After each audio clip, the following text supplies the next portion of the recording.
आणि नाईटच्या वेळी ड्रायव्हिंग करत असताना तुमची हेडलाईट लेवल जी आहे ती योग्य प्रकारे सेट करा.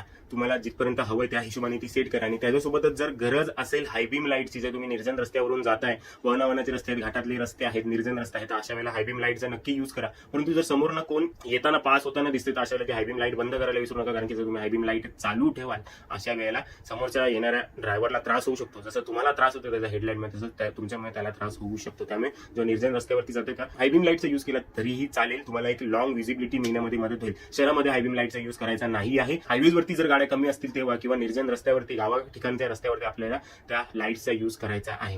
लाईटच्या वेळी ड्रायव्हिंग करत असताना आपण लाईट्स वरनं गाड्या ज्या आहेत ते जज करत असतो. हेडलाईट्स आपण पाहतो, जेवढी जवळ तेवढी ती लहान गाडी, जेवढी लांब तेवढी ती मोठी गाडी. अशा वेळेला काही गाड्यांचे बल्ब जे आहेत ते बंद असतात, तर त्यामुळे त्याच्यापासून दचकू नका की समोरनं एक बाईकच येते आहे, एक हेडलाईट दिसते तर आपल्याला काय वाटतं की बाईक आहे, आणि अशा वेळेला प्रॉब्लेम होतो. खास करून जेव्हा सिंगल रोडवरून आपण जात असतो तेव्हा. त्यामुळे अलर्ट राहा आणि ह्या गोष्टीची काळजी